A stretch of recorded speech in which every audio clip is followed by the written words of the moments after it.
Vamos lá, pessoal, vamos dar continuidade à nossa conversa sobre o livro Crise e Utopia, o Dilema de Thomas More, do Martim Vázquez da Cunha. Livro que foi publicado em 2012, mas ele é fruto aí da dissertação de mestrado do Martim, que ele escreveu de fato em 2008 e 2009. Esse livro aqui é um livro que ele é muito inspirado, está inserido dentro de uma tradição notável da história, da filosofia da religião ou da teologia política também, se quisermos, que remonta a Platão. E as grandes influências aqui do Martim nesta obra é Eric Voegelin, Julián Marías, Mário Ferreira dos Santos, Léo Strauss e Bertrand de Jouvenel. Basicamente, essencialmente, essas são assim, as principais influências do Martim e a quem ele se alicerça ao longo aí da escrita desse livro em termos de background filosófico, histórico, para escrever este livro. Ao mesmo tempo que ele é fruto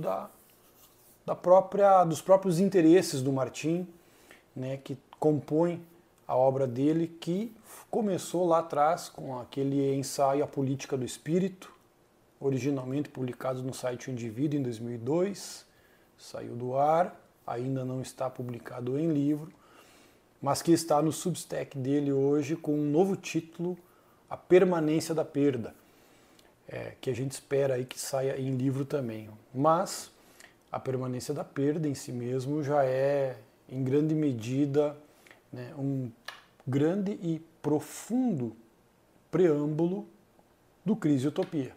Então a gente vê uma continuidade muito íntima entre A Permanência da Perda e o que Martim veio escrever muitos anos depois em Crise e Utopia.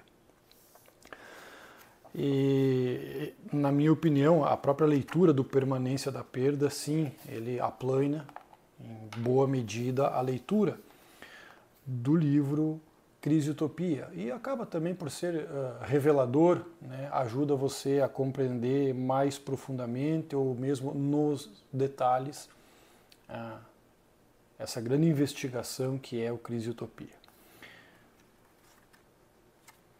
Como mencionado no vídeo anterior sobre a introdução a esse estudo, o Crise e Utopia tem a sua origem mais remota na monografia do Martim, em que ele estudou o fascínio dos homens de letras, o fascínio dos intelectuais pelo poder.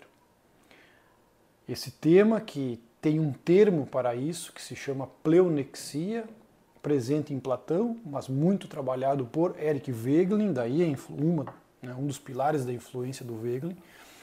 Essa pleonexia é justamente esse fascínio que acomete homens cultos, homens das letras, intelectuais, com o poder, com a sua capacidade de controlar o curso da história.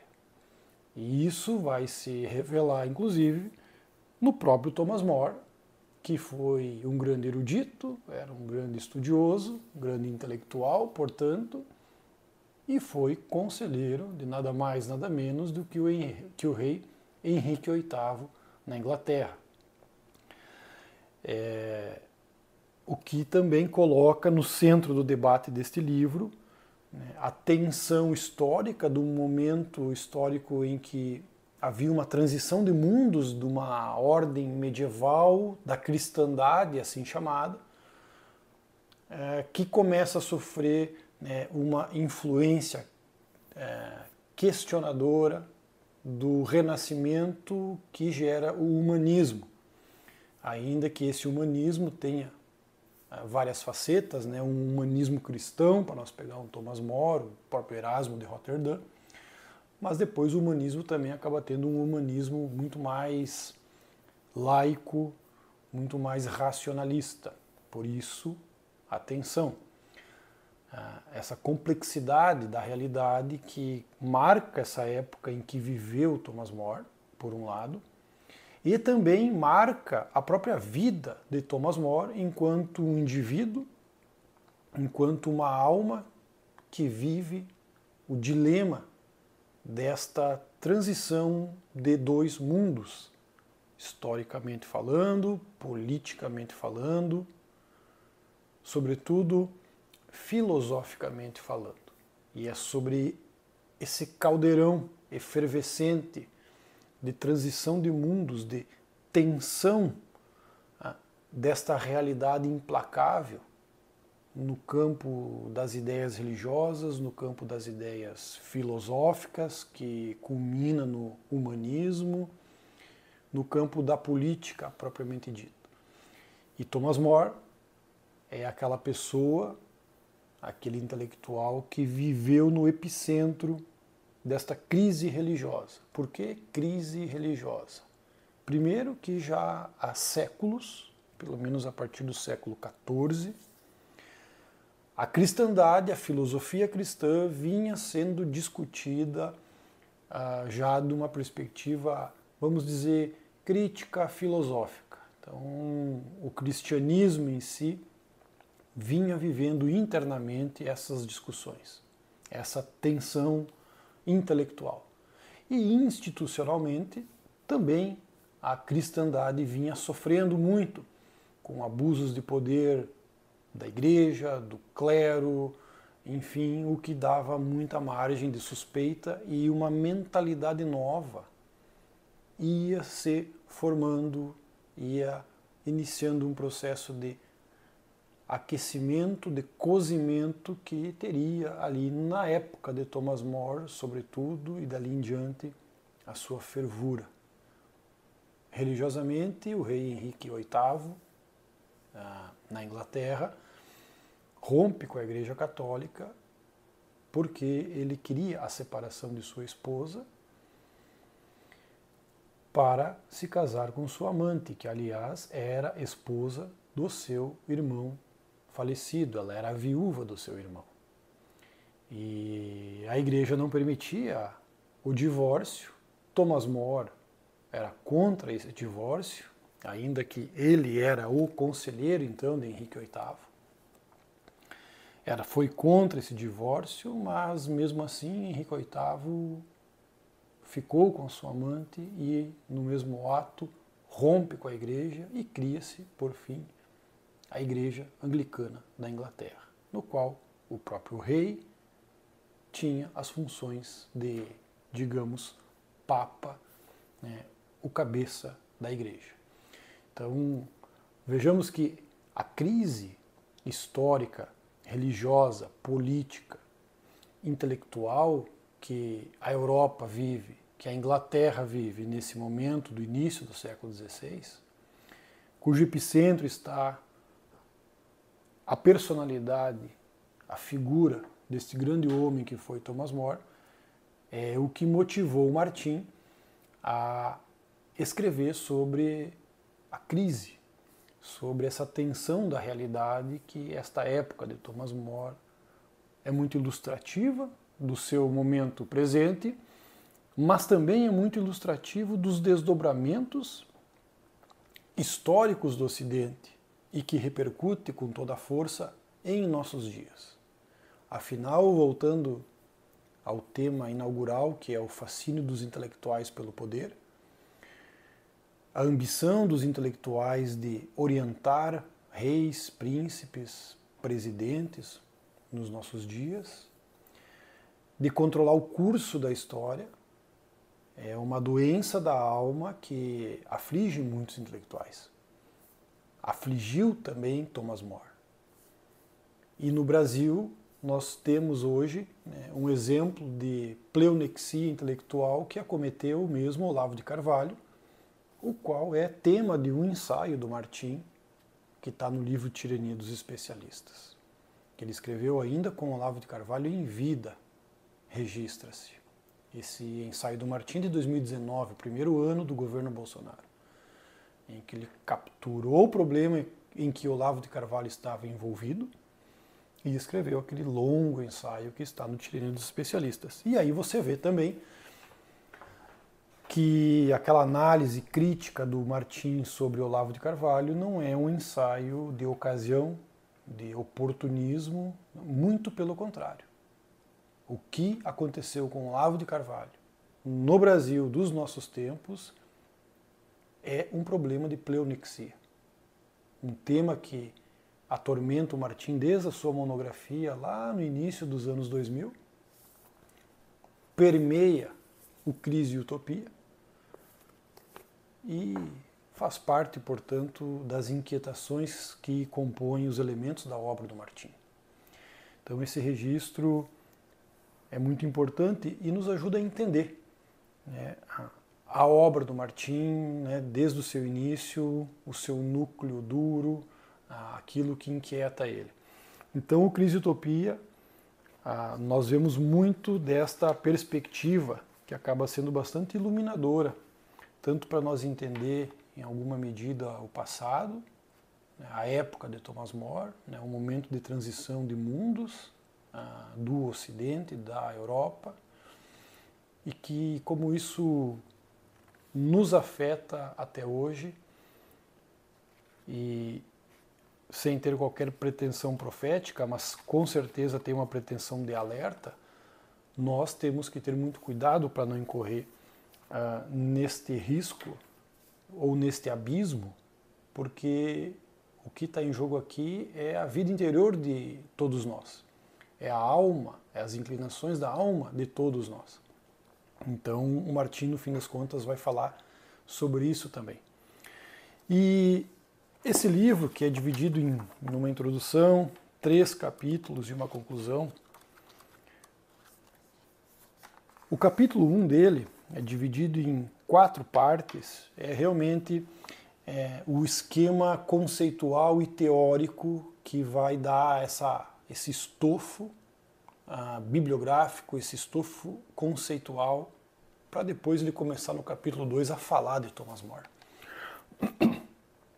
De tal modo que toda a densidade desse primeiro capítulo, né, esse aspecto mais conceitual, mais teórico, que define esse primeiro capítulo, ele destoa do segundo capítulo em diante, quando começa a falar de Thomas More, da vida de Thomas More, das tensões intelectuais, das tensões da vida de Thomas More, e também depois do livro Utopia de Thomas More, que essa parte 2 e 3, ela parece que você entra num romance, né? Você é envolvido pela história. E esses elementos conceituais do capítulo 1 começam a ficar mais nítidos para você, leitor, uma vez que a vida se desdobrando, as tensões da história, da filosofia, da vida de Thomas More, nos lembram aqueles conceitos e aqueles esquemas teóricos que o Martins expõe aqui ao longo de todo o capítulo 1. Esse capítulo 1, o Martins vai expor mais ou menos uma ideia de teoria da história. Qual é a teoria da história, ou a visão da própria história que ele adota e que embasa a investigação dele. E é muito interessante porque os esquerdistas, socialistas, radicais de esquerda vão rechaçar essa abordagem, porque o Martins não reconhece a história como feita de determinadas leis a priori, que se isso vai conduzir aquilo, ou de leis pré-estabelecidas que permitem ao historiador compreender o sentido da história. Então, óbvio que ele rechaça a perspectiva histórica hegeliana, marxista, da dialética da história de Marx, assim como, né, os socialistas adotam essa visão dialética da história, o materialismo histórico e tal. Ao mesmo tempo em que o Martins rechaça também qualquer perspectiva meramente racionalista de se entender a história como um progresso. A história é a história da evolução da liberdade. A história é a história da evolução do progresso econômico ou progresso moral. O Martins escapa de todas essas tendências ideológicas, racionalistas, e ele entende justamente a história, e ele quer nos mostrar isso aqui, como essa tensão que existe entre a realidade material e a realidade transcendente espiritual. E o homem está nesse entremeio dessas duas forças, dessas duas esferas da realidade, e dentro desse entremeio, né, que para usar um conceito do Eric Wegelin, nessa tensão do metaxo, também um conceito utilizado aqui, o ser humano vive na sua, digamos assim, limitação, na sua imperfeição e na sua precariedade, se quisermos ser um pouco mais enfáticos ou, né, incisivos nesse aspecto. De tal modo que todo esforço humano em criar ideais, em criar utopias, em criar ideologias, em construir mundos baseado em palavras, baseado em raciocínios. Portanto, veja você, as ideologias que acometeram o mundo, sobretudo no século XX, tanto o socialismo, o nazismo, o fascismo, tanto quanto o liberalismo, o nacionalismo, são ideologias humanas, racionalistas, que corretamente identificam uma imperfeição do mundo, uma injustiça do mundo, e que propõem soluções cabais para resolver estes defeitos da realidade.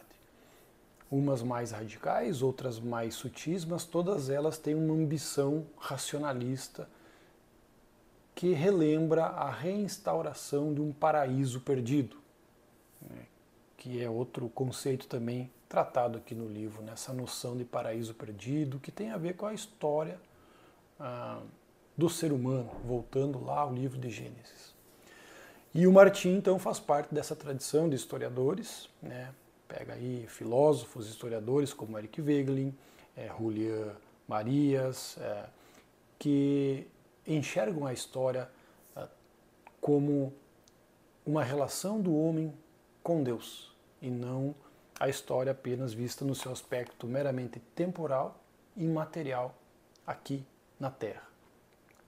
Então, ao adotar essa postura, o Martim está rechaçando todas as demais perspectivas ou teorias da história, seja ela marxista, seja ela do Max Weber. Aliás, tem um trecho aqui nessa parte 1 sobre o problema do Max Weber, de modo que o Martim está naquela situação que ele não agrada à esquerda de maneira alguma, mas também não vai agradar os ideólogos da direita, porque ele está trabalhando numa esfera que traz a transcendência, que traz a realidade divina, o mistério divino, como um elemento crucial da vida humana, da história, do desenvolvimento da história.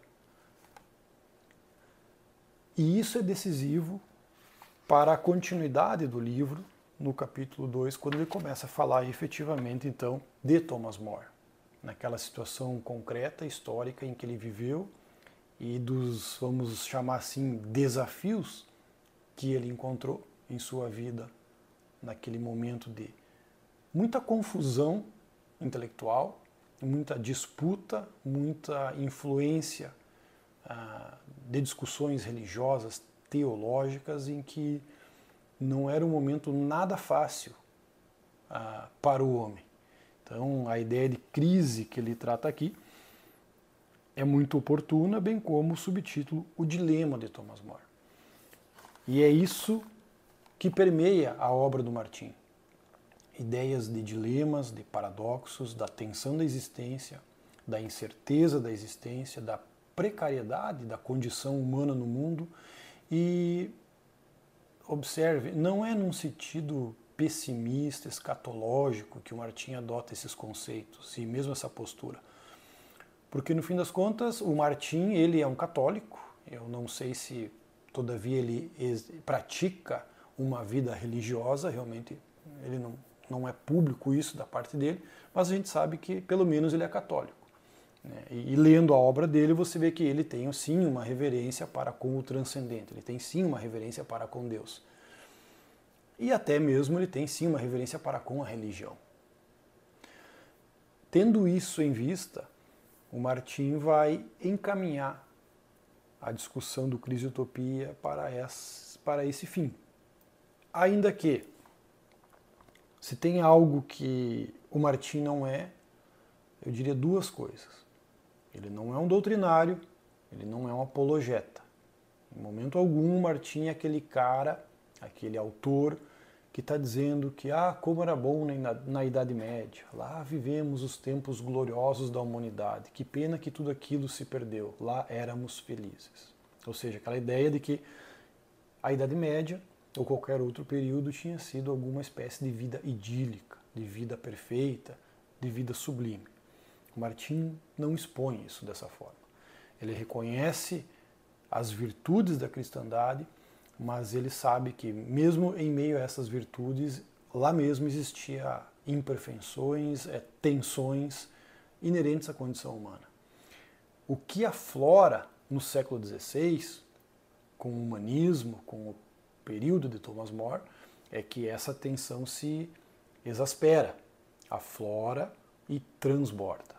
Então não à toa que muito apropriadamente e até simbolicamente o Martim, que gosta dessa realidade da tensão da vida humana, do paradoxo da vida humana, ele pega justamente o período e um personagem que estava no epicentro dessa crise, no epicentro dessa transição de mundos que chacoalhou o mundo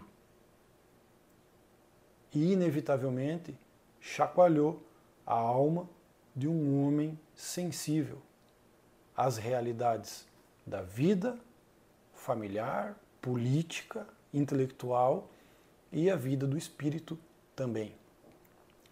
Thomas More, como se sabe, quando ele faz o seu silêncio para o pedido de separação do rei Henrique VIII para se juntar à sua amante, ele não subscreveu essa postura, ficou do lado da igreja.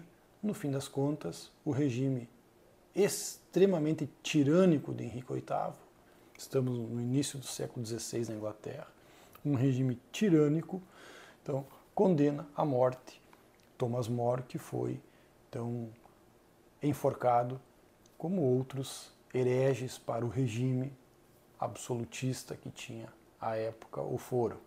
Então a igreja reconheceu Thomas More como um santo, né, tanto pela sua vida, pela sua retidão na vida, quanto pelo fim trágico como um mártir da igreja. Então hoje a igreja venera aí desde, acho que foi ali por 1930 ali que houve a canonização de Santo Thomas More. Então reverencia Thomas More como um santo aí, intercessor. No livro A Permanência da Perda, isso é uma coisa muito interessante. Originalmente esse texto se chamava A Política do Espírito em Busca da Unidade do Ser.